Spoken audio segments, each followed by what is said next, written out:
Hey Jennifer, did you hear about the Cheesecake Factory menu getting banned? No, why? Because some mom complained about the chicken strips. She took it literally? Yes.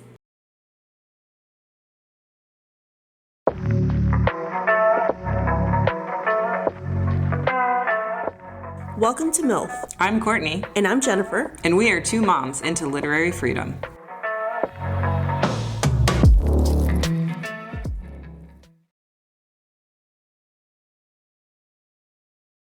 So obviously the menu at the Cheesecake Factory was not actually banned.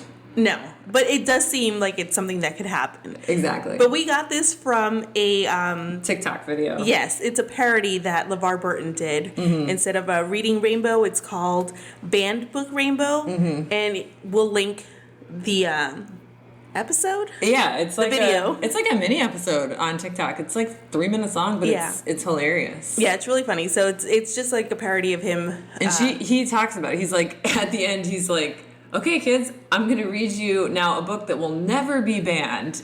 And then he said, this is the Cheesecake Factory menu.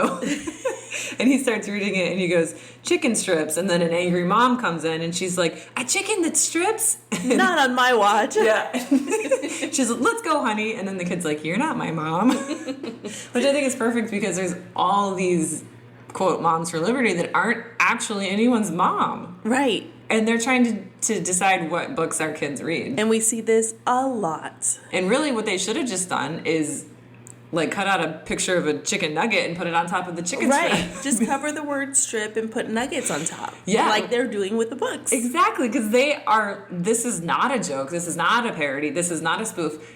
They're literally doing that. Yes. What state? Do you know what that... Florida, of course. It was in Florida. Yes, oh, God. It's definitely Florida.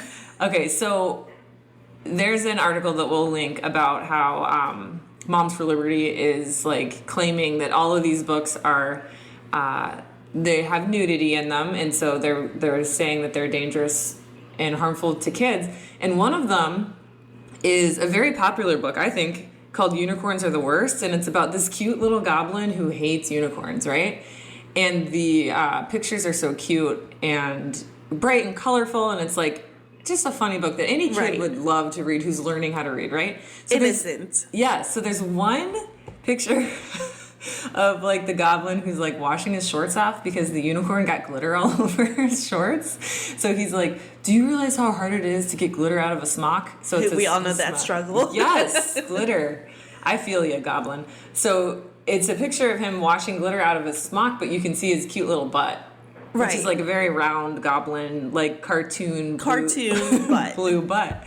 And so not only did Moms for Liberty like demand that these be removed from shelves, and this was in November of 2023, they said the only way that they can go back is if you draw shorts over the goblin's butt. And they literally did. Yeah. And they put them back on the shelf. They drew shorts on them and put them back on the shelf. Indian River County. Indian River, okay, yeah. I think there's their chair or whatever is Jennifer Pippin or something. Yes. She's always coming up with like ridiculous things to complain about.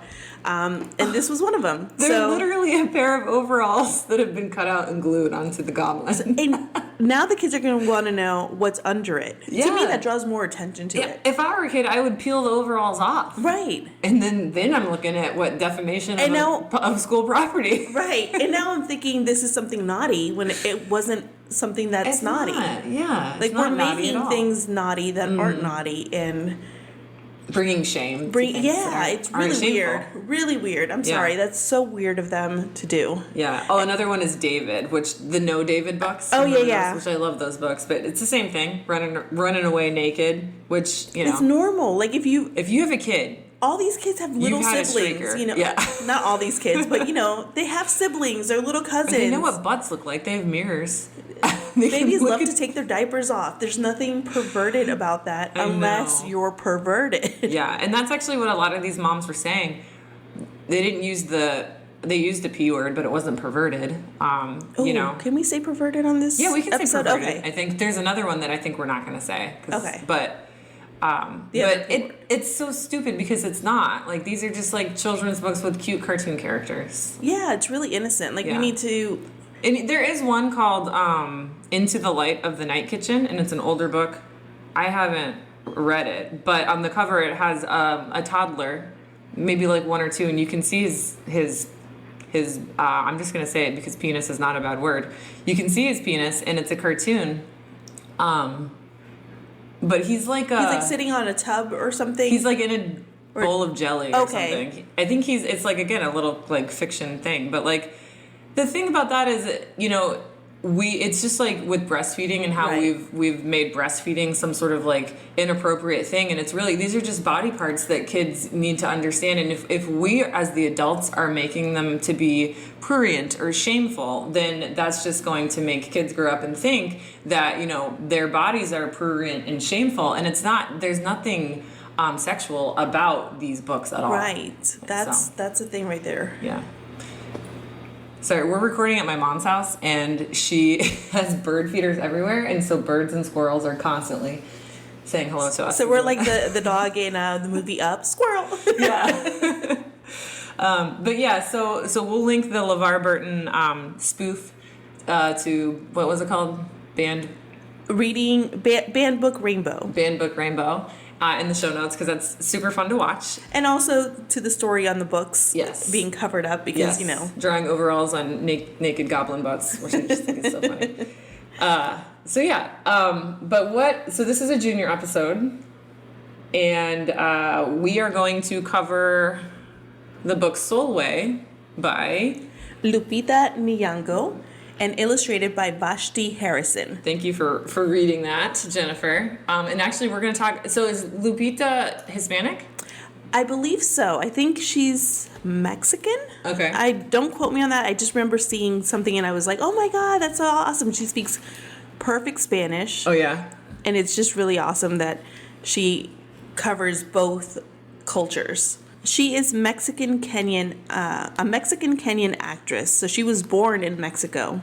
Oh, okay, cool. And she has citizenship in Mexico and in Kenya. She was actually in the Black Panther movie, too. Yeah. Oh, yeah. I love her in that movie. Oh, and she was in one of Jordan Peele's horror movies. Oh, yeah. It says, recently in Jordan Peele's critically acclaimed horror film, Us. Oh, she was in Us. Mm-hmm. Which is not something I would recommend that kids watch. No. But this is a junior episode. We are covering this picture book because, unfortunately, I almost feel like more picture books are being banned and challenged today than, like, novels. Because of, like, they're being grouped in this whole category of, like, diverse books. Yes, and that's the problem. There's, like, these trigger words, like woke and CRT and DEI, mm-hmm. And they see that and they're like, no, we don't want that. It's divisive. Right. When it's actually the opposite of divisive. Uh-huh. But yeah, so let's talk about what happened did you say Tennessee? Or was it Nashville? Did you say? Pennsylvania, sorry. So you said in Pennsylvania there were some angry parents who wanted this book Sulwe and a bunch of other books in a Diverse Voices collection to be taken out of schools. Yeah, so what happened was these were going to be gifted to the school through a program called The Conscious Kid. Mm-hmm. And so parents were just really upset. They didn't like what The Conscious Kid stood for. And even though they hadn't read any of these books, they were saying things like, those books will not help our children. There's no reason to be segregating the world anymore. And also things like... Conscious Kid uses critical race theory. Just like the No Place for Hate program, Conscious Kid is not an ally for all. Ugh, it's such malarkey. Right. And so they consider these books divisive, racist, and socialist. Socialist, yeah. So some of the books that they're referring to, besides Sulwe, is Hair Love and Max and the Tagalong Moon, which we have here with us today. We're not going to read those two, but, we just thought we would highlight a few, because Hair Love is just about a little girl who gets her hair done by her dad. Yeah. And it's a whole story because, getting her hair done is a process. Right. Because, it's not as easy as just, putting it in a ponytail. And we all know that dads struggle with hair. Right. But not this dad, right? And it's just, an awesome, just heartwarming and also positive story Oh, it was also illustrated by Vashti Harrison. Oh, yeah. So she illustrated both Sulwe and Hair Love. And so they're beautiful, colorful pictures that will attract any child learning how to read. But it's just like Hair Love is just a really positive story about a girl who loves her hair, even though it's different, quote unquote different, from the girls in her class and, you know, all that. Which we also see that in Sulwe. Mm-hmm. You know, how you feel different and learning acceptance and to love yourself. Mm-hmm. And then Max and the Tagalong Moon is about a black boy whose grandfather dies. And then he remembers his grandfather when he looks at the moon. I have no idea it's not that there's anything wrong, quote unquote wrong, with these books. It's that they were all clumped together in a diverse voices category, which those angry parents are saying they don't want to be divisive by having books that feature black characters. I guess by having these books donated by diverse authors, somehow they see it as it brings division somehow. There shouldn't be a separate program. Like, it should all be one. But, like, that's not how it works. I think they have a hard time understanding that when you go to a bookstore or the library, there are a lot of books that show white people on it. And that's just how it is, you know? Mm-hmm. White authors have had the opportunity to put books out much easier than black authors. Mm-hmm. And for a longer time. Right. So when you go in to a bookstore, there is a lot of white voices. Yeah. So when we're trying to put in diverse books, we're just trying to have books there that other children or white children need to see these books too. Exactly. You know? And that's kind of the same idea with diversity in education programs, or DEI, which in Florida, recently the state cut funding to DEI programs. So we're talking in public colleges. So we're talking about programs like the Black Student Union would no longer receive funding. And the reason that programs like the Black Student Union are important is because it helps provide students with the knowledge and resources they need to combat racial hostility on campus, which, if you're going to argue there's no racial hostility, then you're in denial, living in a cave under a rock, because racism still exists. But I think the same people that complain about the books that we're going to talk about today are the same people that don't think racism exists. Yes. I was literally in a local political meeting with one of my good friends, Dr. Mark Anderson, who we're actually going to have on the show as a guest for our next not junior episode when we cover All American Boys. Yes. Anyway, I was in a meeting with him, and he was literally the only black guy in the meeting. And, you know, he's been around, he's got, you know, a lot of experience, and he is actually the chair of a program in our community that is working to unite groups and combat racism. And he's the only black guy in the room, and all these white people were like, you know, racism doesn't exist anymore. Oh my God. And I'm like, what? And I'm just looking at him, and he's just sitting there cool as a cucumber, and I'm like, had to remind myself, Mark hears this stuff all the time. Right. And then my blood is boiling, and he's just like, yeah. Well, we just had a presidential candidate say that, you know, America has never been racist. Oh, yeah. It's not a racist country. Yeah. Meanwhile, there's video of her a couple of years back or months back complaining about racism that her family faced. This just proves the need for DEI programs. Right. And other things that are going to be cut now because of this terrible Florida law is, what is it? Not only tutoring and mentor programs, but also programs that teach professors how to teach different cultures or diverse groups. And also to make sure that not all the professors are white men. Right. We got to have some women of color. We got to have just people of color in general as professors. And people think, oh, you only got this job because you're black or because you're a woman, not because you're qualified. Right. What they don't realize is they are qualified. We're not just picking someone random off the street, unqualified. Right. Oh, but you're a woman, so we need you. Come on in. Further proves the point that these programs are so important, and yet they're going to receive no funding in the state of Florida. So who knows? As a parent, and I think you could feel the same way, but as a parent of young kids who are eventually going to be in the Florida public college system, this is not good news. Well, maybe not if it keeps going this way. Yeah. Right? Yeah, I've got some in-laws in Michigan. I might send them up to Michigan for college. I mean, of course, they have a say in where they're going to go. Right. Maybe they won't even go to college. I don't know. But yeah, I guess we should just jump into Sulwe. Or what else were we going to talk about, Jennifer? I think that was pretty much it, right? Yeah. We were just going to read the book because it's a quick read. Mm-hmm. So we're going to read it and let you determine if you find anything wrong with it. Yeah. Let us know if you do, because I'd love to hear that argument. Right. And so I guess before we jump into that, the other dangerous acronym, besides DEI, which is not dangerous, right, is woke. And I'm sure you've all heard of this. But Florida is where woke goes to die. Yeah. Well, they're trying to change woke from what it actually means to, quote, wrongs to our kids and employees, end quote. What? Which is what? That's what they're saying woke should stand for.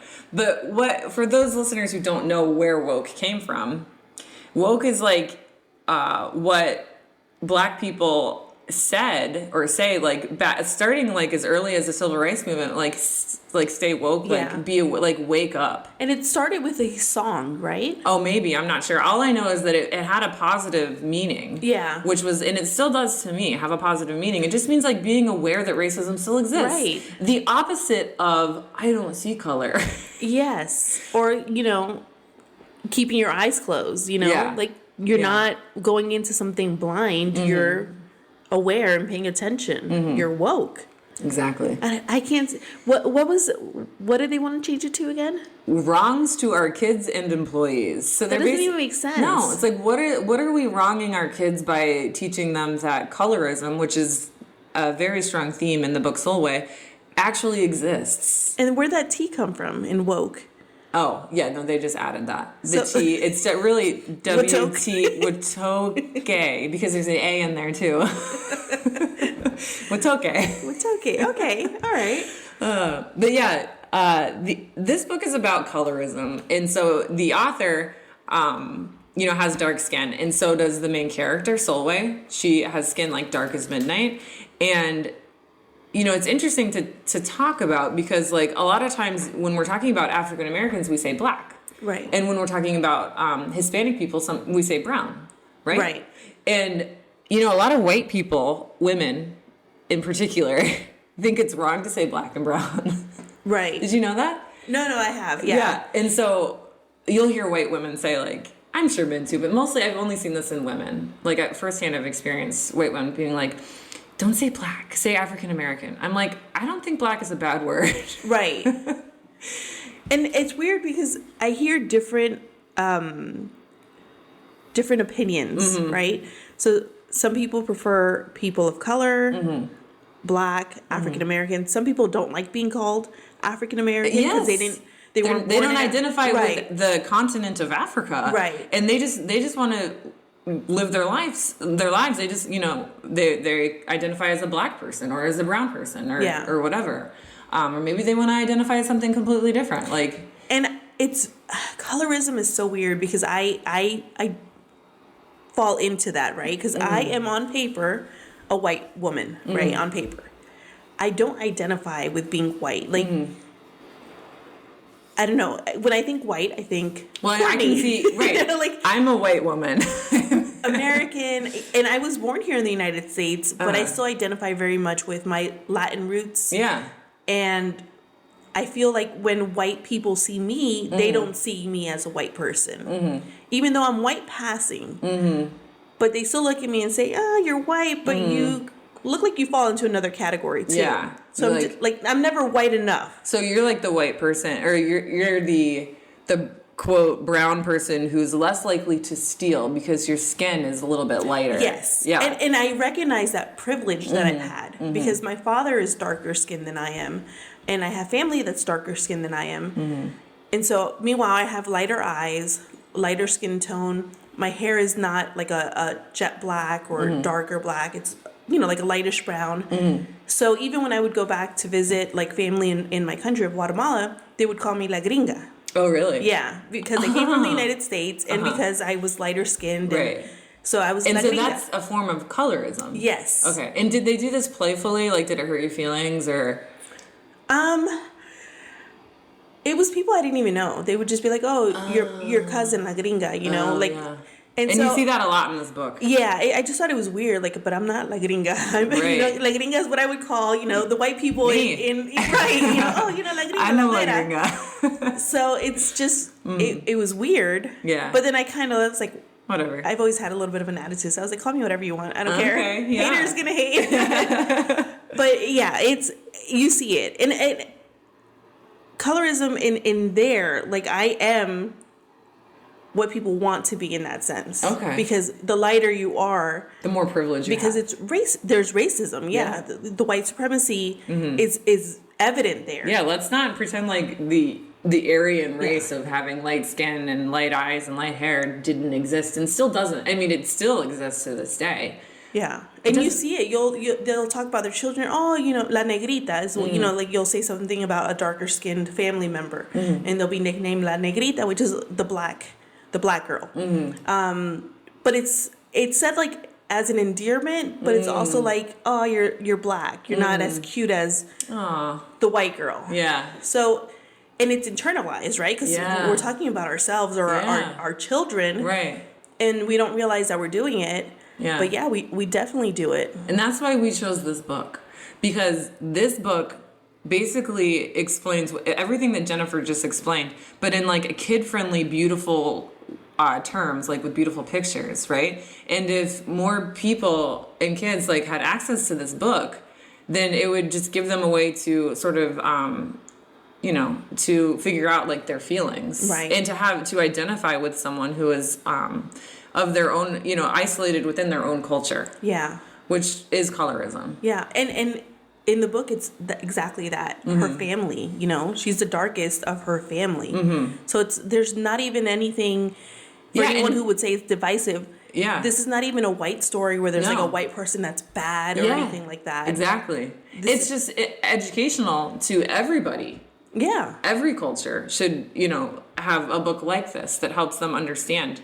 And we can even see that in, you'll maybe speak on that, in more of a white family where the blonde is better than the brunette sort of thing. Yes. Or, you know, prettier. Yeah, because of like prettier. the standards of beauty. It's like, oh, this is the pretty Barbie one. And then this is like the whatever, I don't know. So we see it even, you know. Ugly Betty. Right. So who wouldn't see that and be able to relate to that? You know, everyone can relate to like, oh yeah, my blonde, blue-eyed sister, and I'm the brunette with brown eyes. Exactly. You know, she's always called the pretty one. Right. Things like that. And real quick, I won't go down a rabbit hole of boring genetic information, but as a science writer, it's really hard for me not to do that. But in this story, Sulwe has lighter skinned parents, right?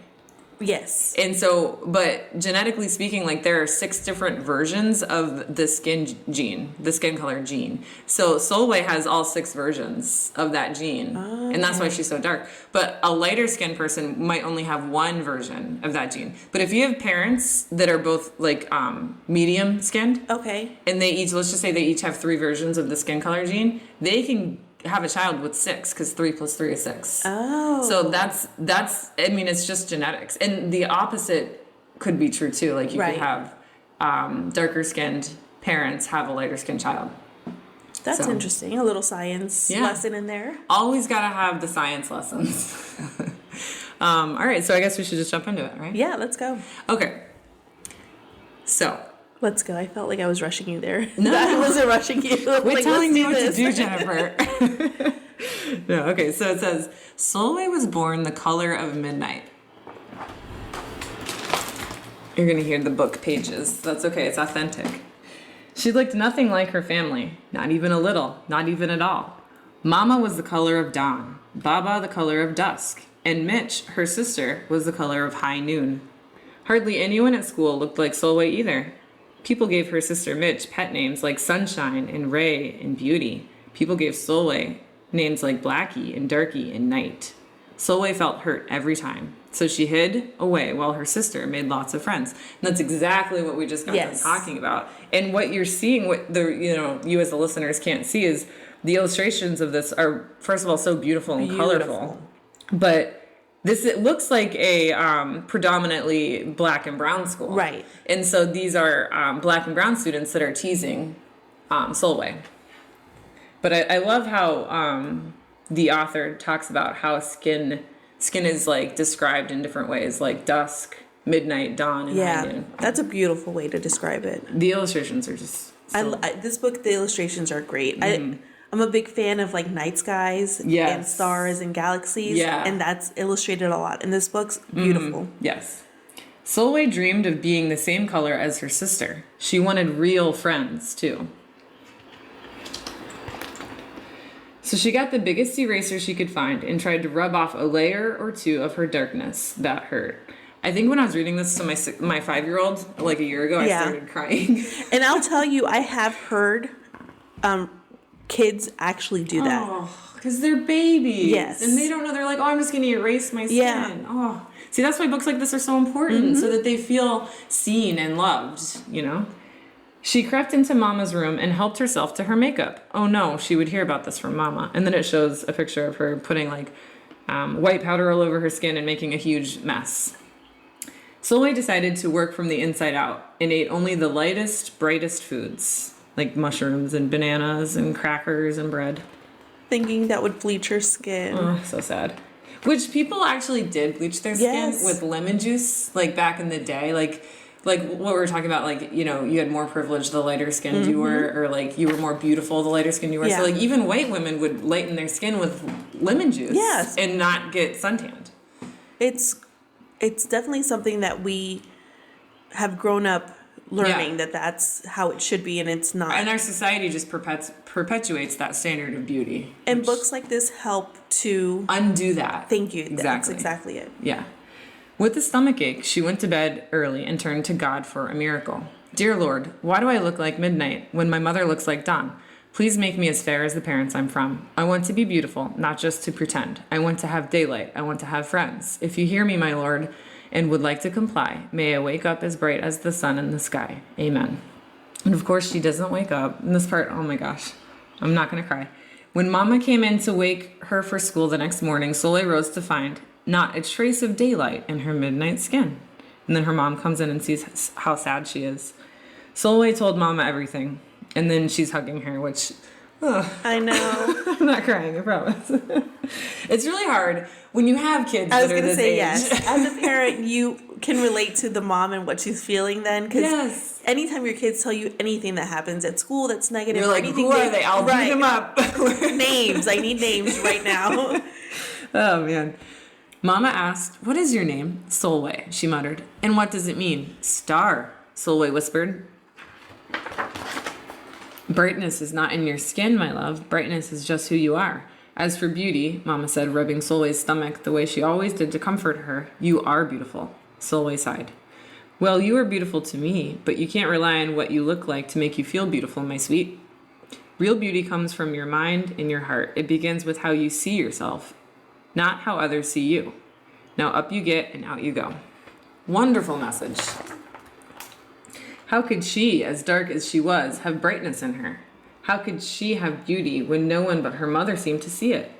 How could she be a star? That night, a shooting star appeared at Sulwe's window. The night sent me, the star said. Come with me. Sulwe hopped onto the star and off they went. Beautiful illustrations here. It's so pretty. Yeah. Long ago, at the beginning of time, said the star, there was night and day, and they were sisters. I love that illustration as well. Oh, yeah, look at that. Yeah. There's a sister, and she's like made of dark purplish stardust, and then the other sister is like golden yellow stardust. They loved each other very much, but people didn't treat the sisters the same. People gave Day pet names like lovely and nice and pretty. But people gave Night names like scary and bad and ugly. She felt hurt every time. Well, Night got fed up and walked right off the earth. Day stayed behind and enjoyed making everybody happy in the sun. But then Day grew too long. Day began to really miss her sister, and so did everybody else. There had to be a way to get her back. Day set off to find Night, and she did. I miss you, said Day. I miss you too, said Night. But you don't know what it's like to be treated badly for being dark. You're right, I don't, Day replied. But what I do know is that we need you just the way you are. Come and see. Night returned and the people rejoiced. We need the darkest night to get the deepest rest. We need you so that we can grow and dream and keep our secrets to ourselves. The stars chimed in. Brightness isn't just for daylight. Light comes in all colors, and some light can only be seen in the dark. While day had a golden glow, with night everything had a silver sheen, elegant and fine. Day told her sister, when you are darkest is when you are most beautiful. It's when you are the most you. Could it be that night did not need to change? Not even a little? Not even at all? Now that day and night were back together, a little bit of night returned to day in the form of shadows, and a little bit of day returned to night in the form of moonlight. They were inseparable from that moment on, and promised to celebrate the brightness in each other, whether people chose to see it or not. You see, the star explained, we need them both on their sunniest day and their darkest night, in every shade in between. Together they make the world we know, light and dark, strong and beautiful. Sulwe rose the next morning, beaming. There would be no hiding anymore. She belonged out in the world, dark and beautiful, bright and strong. And if she ever needed a reminder of her brightness, she could look up at the sky on the darkest night to see for herself. Sulwe felt beautiful inside and out. The end. So cute, right? I love it. I have the goosebumps. I mean, it's very easy for me to get the goosebumps, but it's an amazing book. Yeah, it's so cute. Like, I can't imagine why anyone would be upset with this book. Ignorance, because they didn't read it. Right. They just clumped it into a whole category of socialist books because in their eyes, they don't see color. You should just, because, a lot of people grew up, in like the 50s and 60s. Or even 70s, where it's like, oh, we don't talk about that. Right. Like, oh, that's a sore subject, so we're just not going to talk about it. That's not how you solve problems. You can't just pretend like they don't exist. And the sad part is, at least in Pennsylvania, is that where I said it was banned? Yes, Pennsylvania. So it was only removed for a month, right? Because thank God they have a decent school board members. Unlike... Right. And they were like, after a month, they took a look at the books and they were like, no, these books are fine. We're going to take them. Yeah. They're free books. What message does that send anyway? Yeah, it still sent a bad message. To little girls like Sulwe, because little girls like Sulwe do exist. Yeah. And that's the problem when we don't have books like that, or when we reject books like these. We're rejecting girls like Sulwe. Yes. Or boys, too. That's the message we're sending. Like, this is, not acceptable. So and sad. It absolutely should not be like that, ever. Exactly. And, oh my God, all I can think about, like, our books, our schools, right? We have pretty mixed schools, but still predominantly white, at least here in our area, right? I could just see a black child finding this book and loving it, blossoming, coming out of their their scared shell, which, can you imagine, like, being the only person in a class that's like different from that, and that it happens all too often, and then, those poor kids, whether it's skin color or hair color or different, language barriers, whatever it is, it really negatively impacts them academically and socially and emotionally, and they just, quote unquote, slip through the cracks. Right. But books like this, if they were not illegal in Florida, which I don't think, honestly, this is not me being dramatic, I think a lot of elementary school teachers that would have read this book to the class are no longer going to read this book to the class. Yes. Which is so sad. I can say that confidently because I've seen it happening. Yeah. I've seen it. You've seen, like, media specialists say, you know what, we're going to take this just in case. Like, we're just going to cover, our butts and make sure. With some overalls. Cover our butts with some overalls. But no, I really have seen this. I've seen them take books that were popular or liked by readers, and they remove them because they're worried about the response from one parent. Which those parents should never have been given the power that they have been given. And now we are fighting an uphill battle of taking that power back because they're not the only ones that get the power. Right. On that, not to interrupt you, sorry. No, it's okay. Tuesday, February 6th, there was a school board meeting in Brevard, I believe. Yeah, that's when the student group, Youth Action, student, I forgot what it's called. Youth Action Fund. Yes, Youth Action Fund. So the students organized, there were over 200 people present in support of the books. And just goes to show that when we speak up, we make a difference. And of course, I do want to mention this too. The Moms for Liberty lady that decided to go speak suddenly was tired of hearing about books. Why are we still talking about books? I don't know. What do you want to talk about, Karen? Nazis? Who brought the books up to begin with? Like, we're having this conversation because you brought it up. Yeah. You made it an issue, and now that everyone's like, no. They're like, why are we still talking about books? So, yeah, be prepared to be gaslit into acting like we're making this an issue. Why are they so good at gaslighting, too? Yeah. It's so annoying. Yeah, it's ridiculous. But yeah, kids, and I call them kids, but they're not kids. Young adults, like those that make up the Youth Action Fund, are going to save us. Yes. And, I'm just so proud of them for all the work that they're doing. And I love seeing, reading stories like that. So that can be our 5-star story for this episode. Yeah, definitely. And, I guess our next episode is going to be All American Boys. All American Boys, and that is a book. That won't be a junior episode. Hold on, I'm sorry. It's okay. And we'll have my friend, Dr. Mark Anderson, hopefully come as a guest speaker to talk about, racism and in our community specifically, and what has changed and what hasn't changed. So it's All American Boys by Jason Reynolds and Brendan Keeley. Oh, okay. Jason Reynolds wrote Stamped. Yes. Mm-hmm. And then this book, if anybody wants to read it, I believe it's still available for free from the New York Library. Oh, nice. So you can get probably on Hoopla too. Maybe, yeah. Yeah, maybe. Okay. I guess on that note, don't ban books. Ban bigots.